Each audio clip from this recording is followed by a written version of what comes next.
ರೈತರ ವಿರೋಧದ ನಡುವೆಯೂ ಮೃಣಾಲ್ ಸಕ್ಕರೆ ಕಾರ್ಖಾನೆ ಕಾಮಗಾರಿ ಭರದಿಂದ ಸಾಗಿದೆ. ಇನ್ನು ರೈತರ ವಿರೋಧಕ್ಕೆ ಸಚಿವೆ ಕೊಟ್ಟ ಸಮರ್ಥನೆ ಏನು? ಇದರ ವರದಿ ಇಲ್ಲಿದೆ. ಧಾರವಾಡದ ಯಾದವಾಡದಲ್ಲಿ ಶುಗರ್ ಫ್ಯಾಕ್ಟರಿ ಫೈಟ್. ರೈತರ ವಿರೋಧದ ಮಧ್ಯೆ ಸಕ್ಕರೆ ಕಾರ್ಖಾನೆ ಕಾಮಗಾರಿ. ಸಹಕಾರ ಕೊಡಿ ಕೈ ಮುಗಿದ ಸಚಿವೆ ಲಕ್ಷ್ಮೀ ಹೆಬ್ಬಾಳ್ಕರ್. ಧಾರವಾಡ ತಾಲೂಕಿನ ಪುಡಕಲಕಟ್ಟಿ, ಯಾದವಾಡ ಹಾಗೂ ಕರಡಿಗುಡ್ಡ ಗ್ರಾಮಗಳ ಮಧ್ಯೆ ನಿರ್ಮಾಣವಾಗುತ್ತಿರುವ ಮೃಣಾಲ್ ಸಕ್ಕರೆ ಕಾರ್ಖಾನೆಗೆ ಸಚಿವೆ ಲಕ್ಷ್ಮೀ ಹೆಬ್ಬಾಳ್ಕರ್ ಸಹೋದರ ಚನ್ನರಾಜ್ ಹಟ್ಟಿಹೊಳಿ ಪುತ್ರ ಮೃಣಾಲ್ ಕಾಲಂಭರಣ ಪೂಜೆ ನೆರವೇರಿಸಿದ್ರು.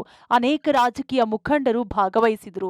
ಕಾರ್ಖಾನೆ ಕಾಮಗಾರಿ ಏನೋ ಶುರುವಾಗ್ತಿದೆ, ಆದರೆ ಕಾರ್ಖಾನೆಯಿಂದ ಜನರ ಆರೋಗ್ಯದ ಮೇಲೆ ದುಷ್ಪರಿಣಾಮ ಬೀರುತ್ತೆ, ಬೆಳೆ ನಾಶವಾಗುತ್ತೆ, ರಸ್ತೆಗಳು ಹಾಳಾಗುತ್ತೆ ಅಂತ ಯಾದವಾಡ ರೈತರು ಧರಣಿ ಮಾಡಿದ್ರು. ಕಾಲಂ ತುಂಬುವಂತ ಕೆಲಸವನ್ನ ಇವತ್ತು ಮೃಣಾಲ್ ಶುಗರ್ ನಲ್ಲಿ ಮಾಡಿ ಈ ಭಾಗದ ರೈತರಿಗೆ ಅನುಕೂಲ ಆಗ್ಲಿ, ಊರುಗಳ ಅಭಿವೃದ್ಧಿ ಆಗ್ಲಿ, ಭಾಗದಲ್ಲಿ ಉದ್ಯೋಗ ಸೃಷ್ಟಿಯನ್ನ ಮಾಡೋಣ.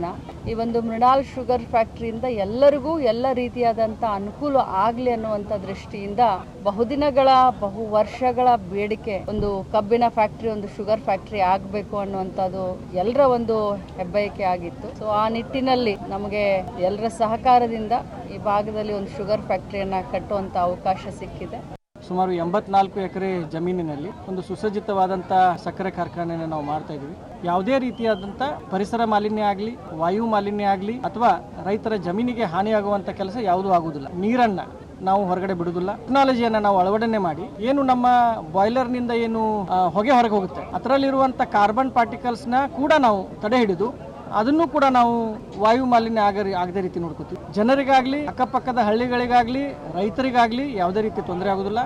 ಇದಕ್ಕೆ ಪ್ರತಿಕ್ರಿಯಿಸಿದ ಸಚಿವೆ ಲಕ್ಷ್ಮೀ ಹೆಬ್ಬಾಳ್ಕರ್, ನಾವು ರೈತ ವಿರೋಧಿ ಕೆಲಸಗಳನ್ನ ಮಾಡಲ್ಲ, ಹೊಗೆ ಹೊರಸೂಸದೆ ಇರುವ ಹಾಗೆ, ನೀರು ಕಲುಷಿತಗೊಳ್ಳದೇ ಇರುವ ಹಾಗೆ ಅತ್ಯಾಧುನಿಕ ತಂತ್ರಜ್ಞಾನಗಳನ್ನ ಕಾರ್ಖಾನೆಯಲ್ಲಿ ಅಳವಡಿಸಿದ್ದೇವೆ ಅಂದ್ರು. ನಮಗೆ ಸಹಕಾರ ಕೊಡಿ ಅಂತ ಸಚಿವೆ ಕೈ ಮುಗಿದರೆ ಸಹೋದರ ಚನ್ನರಾಜ ಹಟ್ಟಿಹೊಳಿ ರೈತರಲ್ಲಿ ನಿಮ್ಮ ಕಾಲು ಮುಗಿತೇನೆ ಅಂತ ಕೇಳಿಕೊಂಡ್ರು. 84 ಎಕರೆ 200 ಕೋಟಿ ವೆಚ್ಚದಲ್ಲಿ ಸಕ್ಕರೆ ಕಾರ್ಖಾನೆ, ರೈತ ಸ್ನೇಹಿ ಕಾರ್ಖಾನೆ, ಸಚಿವೆ ಹೆಬ್ಬಾಳ್ಕರ್ ಭರವಸೆ. ಈಗಾಗಲೇ 84 ಎಕರೆ ಪ್ರದೇಶದಲ್ಲಿ 200 ಕೋಟಿಗೂ ಅಧಿಕ ಮೊತ್ತದಲ್ಲಿ ಸಕ್ಕರೆ ಕಾರ್ಖಾನೆ ಕಾಮಗಾರಿ ಆರಂಭ ಆಗಿದೆ. ಇದು ರೈತ ಸ್ನೇಹಿ ಕಾರ್ಖಾನೆಯಾಗಲಿದೆಯೇ ಹೊರತು ರೈತ ವಿರೋಧಿ ಕಾರ್ಖಾನೆಯಾಗುವುದಿಲ್ಲ ಎಂದು ಲಕ್ಷ್ಮೀ ಹೆಬ್ಬಾಳ್ಕರ್ ಸ್ಪಷ್ಟಪಡಿಸಿದ್ದಾರೆ. ಆದರೆ ಯಾದವಾಡ ಗ್ರಾಮಸ್ಥರು ಮಾತ್ರ ಈ ಜಾಗದಲ್ಲಿ ಕಾರ್ಖಾನೆ ಬೇಡವೇ ಬೇಡ ಅಂತ ಪಟ್ಟು ಹಿಡಿದಿದ್ದಾರೆ. ಆದರೂ ಸಚಿವೆ ಹೆಬ್ಬಾಳ್ಕರ್ ರೈತರನ್ನ ಸಮಾಧಾನಪಡಿಸಿ, ನಿಮ್ಮನ್ನ ವಿಶ್ವಾಸಕ್ಕೆ ತೆಗೆದುಕೊಂಡೇ ಕೆಲಸ ಮುಂದುವರಿಸುತ್ತೇನೆ, ನಾನು ನಿಮ್ಮ ಮನೆ ಮಗಳು ಅಂತ ರೈತರಿಗೆ ತಿಳಿಸಿದ್ದಾರೆ. ಸುತ್ತಮುತ್ತಲು ಸಾಕಷ್ಟು ಶುಗರ್ ಫ್ಯಾಕ್ಟರಿಯಿಂದ ಜನರ ಆರೋಗ್ಯದ ಮೇಲೆ ಇರಬಹುದು, ಅಲ್ಲಿರ್ತಕ್ಕಂಥ ಯುವ ಪೀಳಿಗೆ ಮೇಲೆ ಇರಬಹುದು, ಅಂತರ್ಜಲದ ಬಗ್ಗೆ ಇರಬಹುದು, ಸಾಕಷ್ಟು ಹಾನಿಯನ್ನು ನಾವು ಈಗಾಗಲೇ ಮನಗಂಡಿದ್ದು. ಬಹಳ ಒಂದು ತೊಂದರೆ ಆಕತೆ. ರೈತರು ಮತ್ತು ಗುರು ಹಿರಿಯರು ಎಲ್ಲರೂ ಕೂಡ್ಕೊಂಡ ಕಾಸ ಇವತ್ತಿನ ದಿನ ನಮಗಾಗಂತ ಬರ್ತಕ್ಕಂಥ ಮುಂದಿನ ತೊಂದರೆಗಳನ್ನು ದಯವಿಟ್ಟು ತಮ್ಮ ಫ್ಯಾಕ್ಟರಿಯಿಂದ ಆಗಬಾರ್ದು. ಆ ನಿಟ್ಟಿನಲ್ಲಿ ಅವ್ರಿಗೆ ಮನವಿ ಮಾಡಿದ್ದೇವೆ. ಆಗುವಂಥ ತೊಂದರೆಗಳನ್ನ ನಿಭಾಯಿಸ್ತಾರ.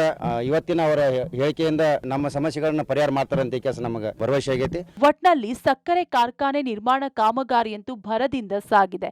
ಎಲ್ಲ ರೈತರನ್ನ ವಿಶ್ವಾಸಕ್ಕೆ ತೆಗೆದುಕೊಂಡು ಪರಿಸರಕ್ಕೆ ಹಾಗೂ ಜನರಿಗೆ ಧಕ್ಕೆಯಾಗದಂತೆ ಕಾರ್ಖಾನೆ ನಿರ್ಮಾಣ ಮಾಡಲಾಗುವುದು ಅನ್ನೋ ಮಾತನ್ನ ಸಚಿವೆ ಹೆಬ್ಬಾಳ್ಕರ್ ತಿಳಿಸಿದ್ದು, ಇದು ಮುಂದೆ ಯಾವ ಹಂತ ತಲುಪುತ್ತೋ ಕಾದು ನೋಡಬೇಕಿದೆ. Javeed, public TV, Dharwad.